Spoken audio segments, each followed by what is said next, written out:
I'm going to show you how to sew on a buttonhole. So I'm using a button with two little holes in it.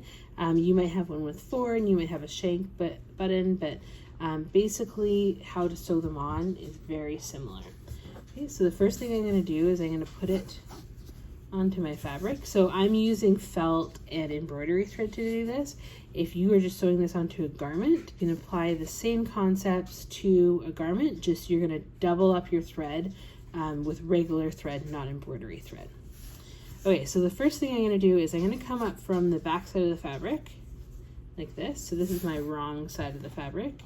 I'm going to come up from the back side, and I'm just going to pull my thread through, and then I can take my button and go through one of the buttonholes and just bring it down onto the fabric.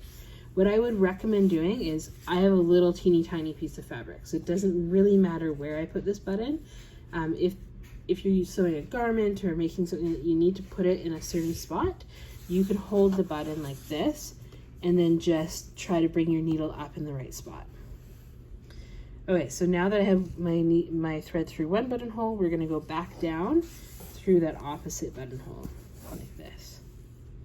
Okay, now we're going to flip our fabric over, and we want to check and make sure that this knot is flush against the fabric. So if your knot is like this, that's not going to create a nice looking back to your buttonhole. Or your button. Your button should be sewn on just as nicely on the front as in the back, because you might actually see this. So when you sew it onto a garment, you are going to see this, so you want to make sure it's neat and tidy. So now I need to go back up and sew a few more times through those buttonholes.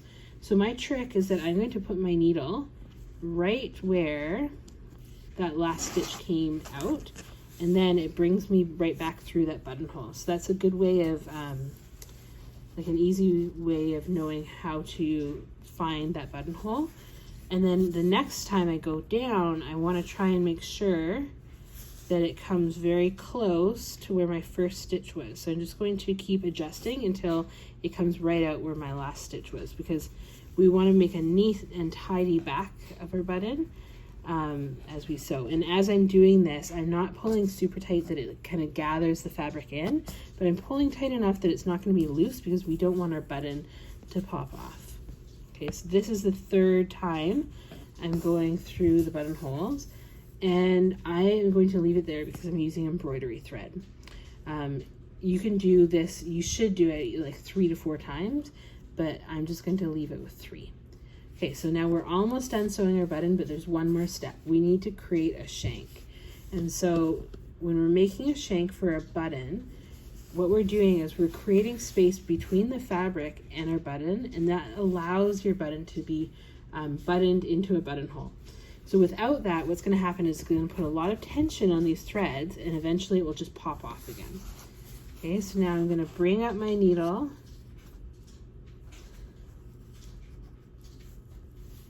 in between the fabric and the button. So I'm on the right side of the fabric, and my needle is in between the fabric and the button. And then I'm going to lay it down flat. I'm just going to take my thread and I'm going to wrap it 1, 2, 3, and you can go 4. I'm just going to do 3 times around, and then I'm holding my fabric flat, and I'm going to tighten that shank. So that's our shank that we made. Now, if you look underneath here, you'll be able to see that we wrapped it and we made a little shank there. Okay, so you should be able to see those threads. Now I'm just going to take my needle and I'm going to go back down to the back side, and I'm going to tie a knot just like we have before, right? So we're going to grab a little stitch here. We have a loop, so I'm going to put my needle through that loop, and I'm going to pull it tight. And you can see that my stitching on the back now is pretty, like there is a knot there, but it's not all over the place. There aren't lots of knots hanging off. It's pretty tidy, right? You wouldn't mind seeing that on the back of your shirt. Okay, that's my third time doing that knot, so I'm going to go ahead and trim this, and that is our button.